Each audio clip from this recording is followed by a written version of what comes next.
Welcome, beloveds. I have a very special guest. She is a dear friend and my minister, Reverend Linda. Reverend Linda, hey. Hey, So so glad. happy, I know. I'm always Oh, glad when we can get together. I am too, always.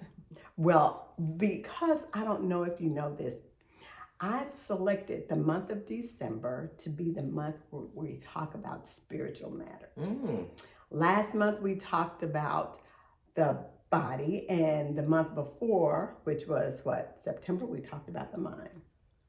No, that was October. October. Yeah, October we talked about the mind, and then November we talked about the body, and this month we're talking about spirit. Yes. Well, I have a couple of questions. First of all, I did not ask for your bio, did I? I don't know. Oh my goodness. So, because I did not ask for your bio, and would you just tell all the viewers who you are? Well, how much time do you have? No, I'm kidding. I am, as Gigi mentioned, the minister at Unity Center of Unity in Grapevine for the last couple of years, and I I'm have so excited about served that. Unity communities now for over 20 years. And you were at our Center of Unity. You were at our church, what, about 10 years ago? Yes. Yes. I was there for almost 10 years serving as the assistant and associate minister. Yes. I am Yes. thrilled to have her back at Center of Unity. So happy. Well, listen, I want to dive right into some questions that I have for you. Okay. I need these. I want you to explain, define, what is God? Or who is God? That's a big question. It is a big question, yeah. And I don't know if I have the absolute definitive answers, but I'll tell you what my experience Yes. and my understanding is. That's what we all in the want. best way I can. So for Yes. me, God is both personal and principle. Okay. So principle meaning that God is the laws of the universe. God set everything into motion and has created ways to keep all of its creation in balance. Okay. So when I talk about laws, I'm talking about like the law of circulation, of giving and receiving. I'm talking about the laws of giving and what you sow and what you reap. Mm-hmm. So there's a balance in things that keeps, just like nature, there is a balance in nature that keeps everything in order. And yet God also shows up for me in a very personal way, almost at times as the most trusted friend, as times as the one who is pushing me to be more of who I've been created to be, at times comfort, at times peace when I need it. So I think ultimately for me, what it's my best understanding of God is the energy that is in and through all of creation. All of creation. And so we are one with that energy of God. And we are also co-creators. As conscious beings, we can be in that place of co-creation with God. So what I hear you saying, Reverend Linda, is that God is not an anthropomorphic being. Correct. God does not take on human. God is not a superhuman being. Not a superhuman one of our being. superhero-like beings out there. Yes. So when we use the pronoun he, him, and all of that, which is in the Bible, for me, it seems like it's misleading. Yes. If you noticed and heard me, I said it versus he or she. I think God embodies all of the feminine qualities. God embodies all the masculine qualities. So God is all of that and more. And more. Okay, very good. How can we know that there is a God for sure?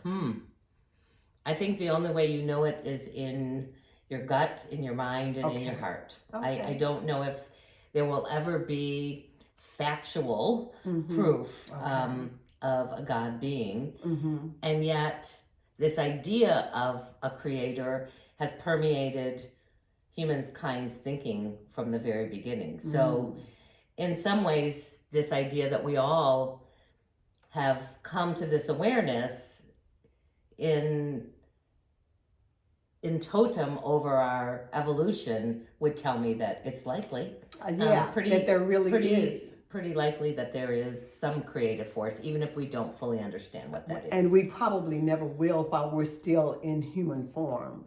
Okay, so what are your thoughts with regards to accepting the Bible literally? Well, I don't think the Bible was written to be literally interpreted. Say more. In my research and my understanding, I think the people of the time when they wrote the Bible, and this was all oral stories for a very long period of time before it even got put down in any kind of written form, meant these stories to be moral stories, teaching stories, stories that in their best understanding would explain why things were unfolding in the world and in their lives. And there was a little bit of history that got woven in to these various stories that are in there. And I also believe then that there is an eternal God-infused underlying teaching for all of us. Okay. So it still has value, even if we don't understand it literally. And the other reason that it's challenging to understand it literally is that it contradicts itself in many, many different places. So it's up to the reader to interpret exactly how we should interpret that literally. And especially in the Old Testament, it is a book of laws that we no longer feel are applicable to us in our lives. So we don't in practice follow those instructions literally anyway. Right. Very good. Thank you for sharing that. So what is progressive Christianity? Because in Unity, we practice living the principles in our real lives, in our everyday lives. So explain that in detail. What is progressive Christianity? Well, I think there's a slight difference between practical Christianity and progressive Christianity. Okay, what did I ask you? You asked progressive. So our founders called our understanding and lens of Christianity practical Christianity, because the focus for those who began to understand and look at both the Bible and the teachings of Jesus in a particular way said this was not something we should just think about. This is something that we should put into practice. Into practice, yes. And in many ways, progressive Christianity is similar to that. Progressive Christianity, as I understand it, is focused on not just following the tradition, but looking to understand from an internal perspective who God is and how God shows up in their life. So which is very similar to how Unity would approach and use these teachings. We would take them inward then. The contemplative movement is a big part of progressive Christianity. So it is all about experiencing God versus knowing about God. Yes, the experience of God. It's about practicing what Jesus taught rather than necessarily being focused simply on praising Jesus. Yes. So it's not as much about the man, but about the teachings of that man. I'm so glad you brought Jesus up, because I think a lot of people, some people, believe that we should worship Jesus and that we should just fall in step with every single thing that Jesus said. But from my understanding, Jesus always pointed to our Father, not meaning to make God a human, but that energy pointing to that. What do you have to say about that? Well, I think Jesus said many times he was just a channel for which God to speak and to interact and to engage with in the world. Yes. And in that light, both progressive and practical Christianity would say that we are also potentially that same channel to be the vehicle in which God can express itself into the world. Yeah. With love and all of its forms, with compassion and kindness and forgiveness. And so that becomes the focal point, not on what the church's rules were, but really being focused on how can I be a channel and a presence for God in this world, the hands and feet, if you will. Yeah, absolutely. So, there was something I wanted to ask you, and that thought just slipped. Maybe it'll come back. Are there angels among us? I believe there are. I believe that we all have supporters, cheerleaders, guides that are here to help us get through this human experience that we're having. So I think there are angels that have been put into place that help a large swath of humankind. And then I think there are also those in spirit who are with each, that are personally here for me or for a smaller group of people and are present with us. And I believe and really have to remind myself often that they're here as helpers. But here's what I've understood. They don't step in, they don't intervene, we have to ask. And so sometimes when I'm struggling to do something on my own, I have to remember, oh wait, I've got some help. I just have to ask. And that's where faith steps in.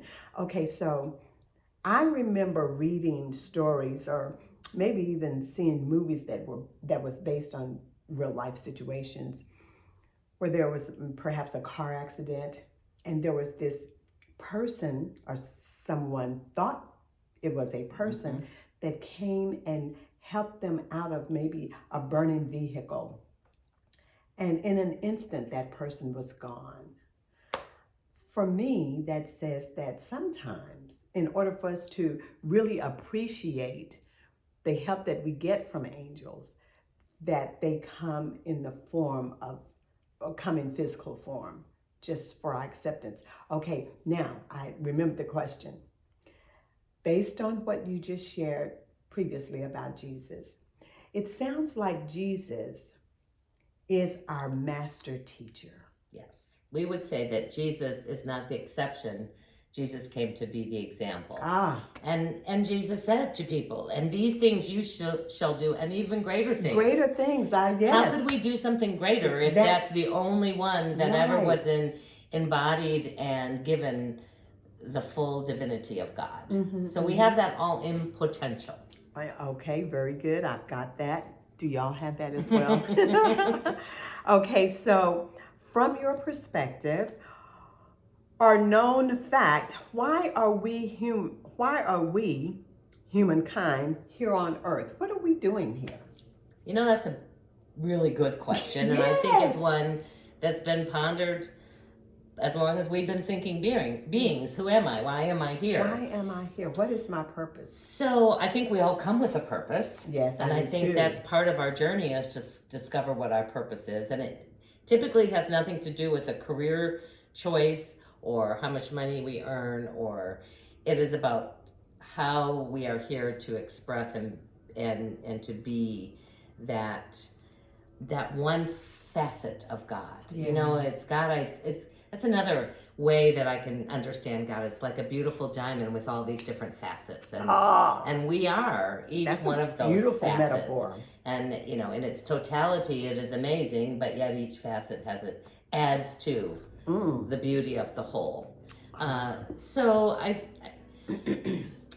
here's my latest working theory. Okay. And I reserve the right to change my mind. Absolutely. As Charles Fillmore liked to say. Yes. And it comes from Neil Donald Walsh's Little Soul in the Sun, which is a children's book. Okay. And it basically... I know that book. I have that book. So it says, a little spirit being was saying, well, what am I? And it's like, you're light. But if you're only in light, how can you understand yourself to be light?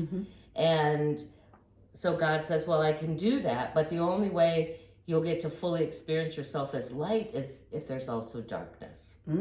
Oh, wow. And because if light is all there is, we would have no concept of light or darkness. Exactly. So we come to this earth to experience ourselves as God, through God, or God can experience itself through us. I see God as ever evolving. You know, Mm. that's not a stagnant being or energy, but it is constantly growing and discovering and learning through its creation. Mm. So I think we come here That's pretty deep. to experience who we truly are. Yeah. And unfortunately, the only way we can do that is by having the experiences of who we are not. So that's why I think we're here. That's pretty deep. To experience ourselves as God, or allow God to experience itself through us. Yeah. Yeah.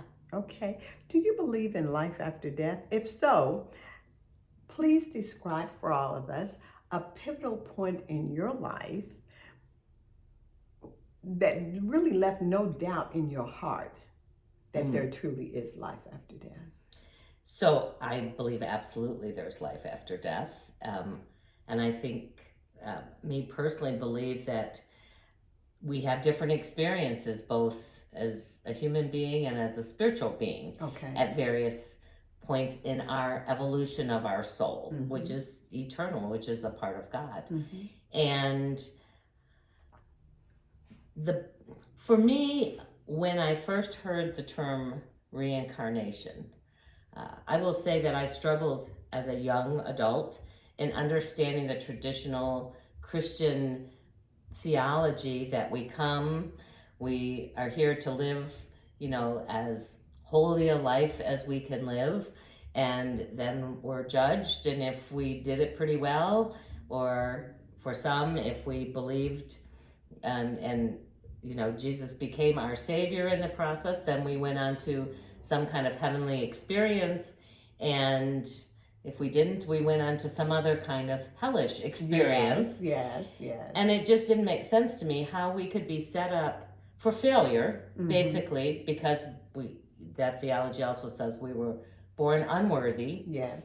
And we get one shot from this loving God. Whether it's a year or we get 9 years, we still only get one shot, and then there's an eternity in one spot in the universe or another. Yes. So when I heard this idea of reincarnation, and I don't really understand fully how it operates, I just knew at a gut level. I couldn't explain it to you. I couldn't argue for it, probably still can't, but there was something deep within me that resonated with that and said yes. Okay. And I also, as I've experienced people going to the other side, my heart has been deepened to know that we're still connected. Yes. That didn't end when the body died. That is so very true. And I will share at some point this month how I know that to be true. So there is another question I have for you because it's time for us to come to a close. Could you, because you're a unity minister, oftentimes people confuse that with Unitarian. Could you quickly share what's the difference between unity and the Unitarian Church? Boy, and I get the question all the time, and I still don't have a good, solid, easy answer. I will say that for unity, we are primarily concerned with the inner life and our inner, and connecting with our inner spiritual self. And integrating that with our human self. In Unitarian, they are much more focused on how they can make a difference in the external world. Okay. So they are focused on social justice issues. They're focused on how do we help the poor. They're focused on, and that's not to say unity doesn't have that as part of its outreach or as part of its activities, but we believe that we heal first inside. We find ourselves first inside, so that outer work is done from that place of the greatest love that we can give to the world. That makes sense. You can be a Unitarian and not believe in God. So they're really more focused on how do we make a difference in the external world versus how do I discover more of who I truly am, and we do share that with the world. We do believe that there is a God, absolutely. Yes. Well, this has been so much fun. Thank you for being Well, here. thank you for having me and Yes, letting me yes. share my thoughts. And, I hope if nothing else, I tell people I don't have all the answers. I hope that I've stirred something up for you that might Yes. help you continue to seek your own answers and find what resonates as truth for you. Thank you for that. And as we now, there's one last question. What is one golden nugget of information that you would like to share with all of us? Just one golden nugget. It's all about love. Yes. If it ain't love, it ain't God. That's perfect. So thank you so much for being here and sharing this time with us. I'm Dr. G. I am a licensed Unity teacher, a holistic life counselor, and a whole life director, directing you back to source. That's God, known by many names. Thank you so much for being here. Bye for now. Mwah.